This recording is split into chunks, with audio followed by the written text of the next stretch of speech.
السلام عليكم ورحمة الله. نشرة الأخبار من الفضائية الإريترية والمستهل بأبرز العناوين: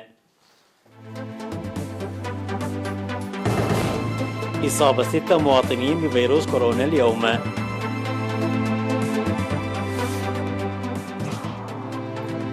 الإقليم الأوسط يكرم رياضي ألعاب القوى.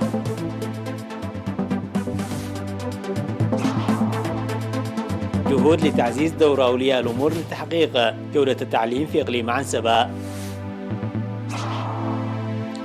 إيران توافق على استئناف المفاوضات النووية الشهر المقبل.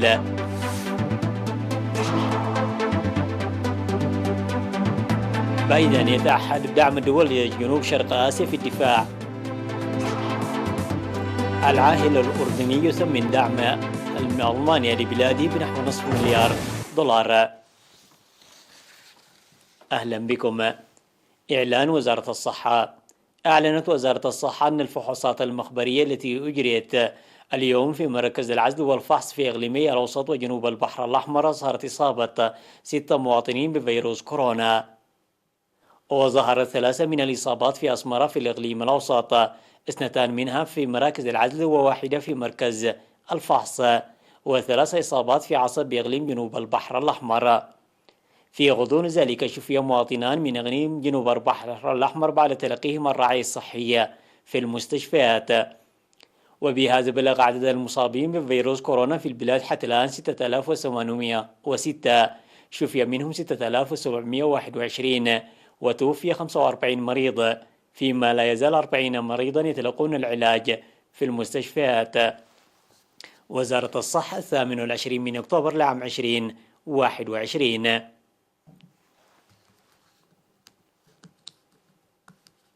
كرمت إدارة الإقليم الأوسط 25 رياضي ألعاب القوى، بينهم 8 من الإناث فازوا في المنافسات الوطنية للنصف الماراثون المنظمة في مدينة منفرة يوم 24 من أكتوبر.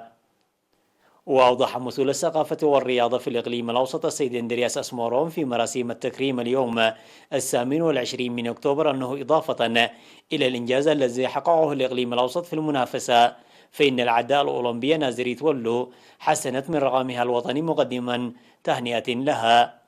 وقال حاكم الإقليم الأوسط السيد فساي هايلي أن الإقليم يمتلك بنى تحتية ومناخ أفضل من بقية الأقاليم، داعيا الاستفادة من هذه الفرص وعمل الرياضيين عامة والرياضي ألعاب القوى خاصة لتحقيق الانتصارات في المنافسات العالمية والمدربين على النجاح المستدام.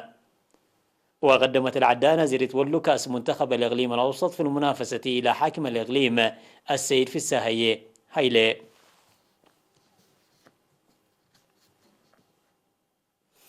أفادت لجنة أولياء الأمور أن جهود تبذل لتعزيز دور أولياء الأمور عامة ولجنة أولياء الأمور خاصة لتحقيق جودة التعليم وكفاءة الطلاب في إقليم عنسبة.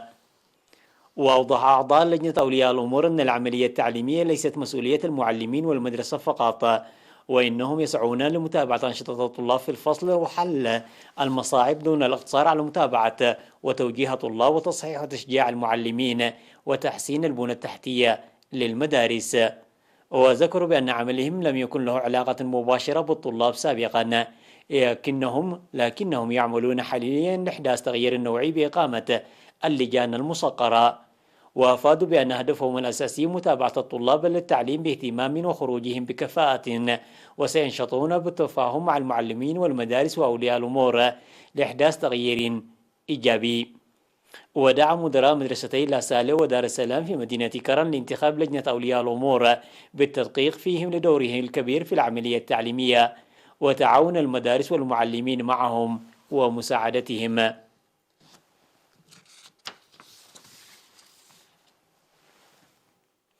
أكدت إدارة مدينة عصب على تقديم الدعم اللازم لإنجاح جهود رفع قدرات الشباب.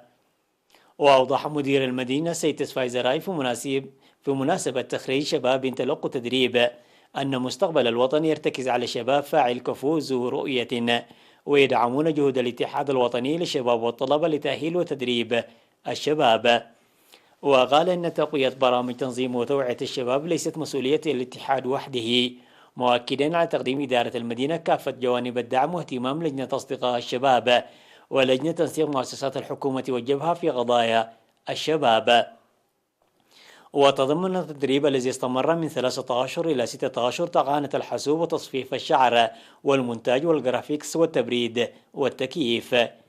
وأوضح مسؤول المشاريع في الاتحاد الوطني للشباب والطلبة في إقليم جنوب البحر الأحمر السيد محمد عسير موعو مشاركة 91 شابا في الدورات التدريبية، بينهم 59 أنثى، وتقديم مصروف جيبي ل 31 من المتدربين في تصفيف الشعر والتبريد والتكييف، وتقديم أدوات العمل والقروض لهم وتأهيلهم في العمل الإداري.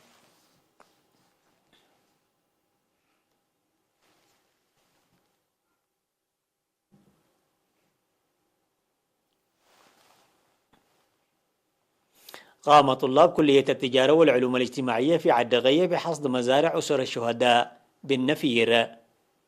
وأوضح مسؤول الاتحاد الوطني للشباب والطلبة في الكلية الشاب كوبيل تخلاي مشاركة 130 طالب في نفير الحصاد الذي جرى في منطقة حينبا، ويعكس قيم التعاون المتوارث للشعب الإريتري. من جهة أخرى قام عمال المؤسسات الحكومية في مدينة عدقيح بإزالة الطمي من مجاري الصرف الصحي المسدود في إطار النفير الشهري الذي يقومون به. الأخبار العالمية بعد فاصل قصير.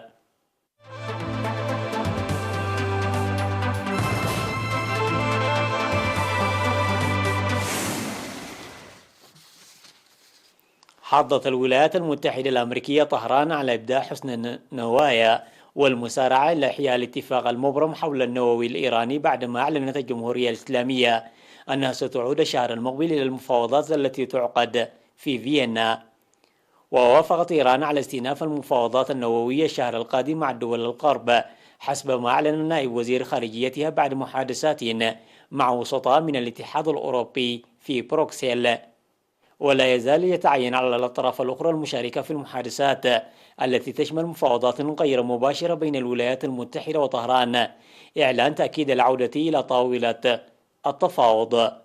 ويبذل الاتحاد الأوروبي ودول الغرب جهودا حسيسة لإعادة مفاوضات فيينا الهادفة إلى إحياء اتفاق عام 2015 إلى مسارها بعد انتخاب رئيس متشدد في طهران.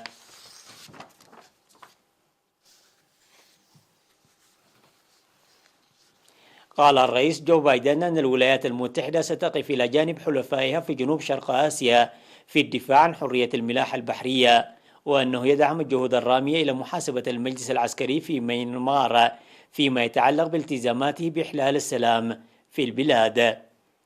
وأصبحت منطقة جنوب شرق آسيا ساحة مواجهة استراتيجية بين الولايات المتحدة والصين التي تسيطر على معظم بحر الصين الجنوبي، وصعدت من ضغوطها العسكرية والسياسية على تايوان، وهي جزيرة شبه مستقلة لكن بكين تعتبرها جزءا من أراضيها.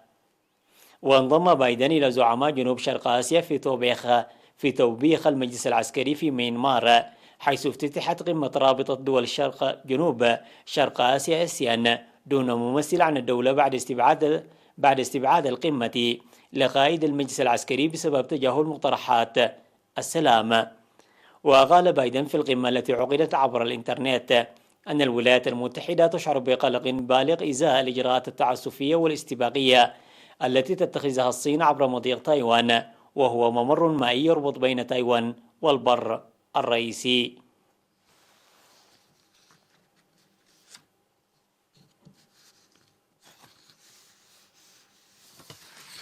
استقبلت المستشارة الألمانية أنجيلا ميركل العاهل الأردني الملك عبد الله الثاني الذي يزور برلين في إطار جولة أوروبية تشمل النمسا وبولندا والمملكة المتحدة. وذكرت وكالة الأنباء الأردنية أن الملك عبد الله عبر خلال لقائه المستشارة ميركل بمناسبة قرب انتهاء ولايتها عن تقديره للعلاقات المتينة بين البلدين، مسمنا الدعم الذي أعلنته ألمانيا للأردن بقيمة 483.7 مليون يورو لعام 2021. وتمول حزمة المساعدات الجديدة مشاريع تنموية في قطاعات حيوية مثل المياه والتعليم والتوظيف والتدريب المهني والتقني، بالإضافة إلى دعم خطة الاستجابة الأردنية للأزمة السورية لتمويل مشاريع مخصصة للمجتمعات المستضيفة ولدعم اللاجئين.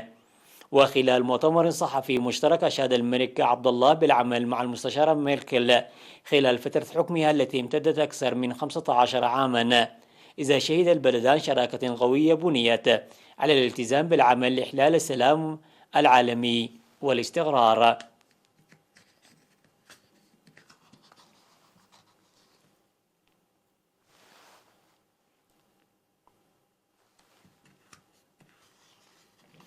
أطلقت الصين قمرا صناعيا جديدا إلى الفضاء من مركز جوشوان لإطلاق الأقمار الصناعية في مقاطعة قانسو شمال غرب الصين.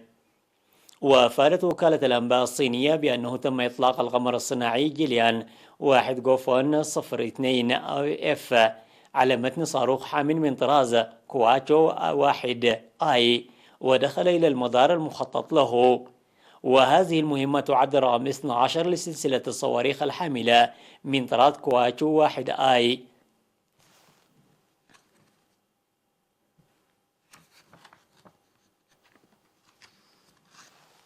عناوين النشرة مجددا: إصابة 6 مواطنين بفيروس كورونا اليوم.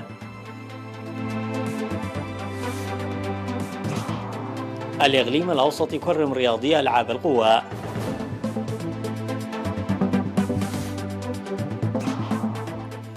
جهود لتعزيز دور أولياء الأمور لتحقيق جودة التعليم في إقليم عنسبة. إيران توافق على استئناف المفاوضات النووية الشهر المقبل. بايدن يتعهد بدعم دول جنوب شرق آسيا في الدفاع عن حرية الملاحة. العاهل الأردني يسمن دعم ألمانيا لبلاده بنحو نصف مليار يورو. انتهت النشرة وإلى اللقاء.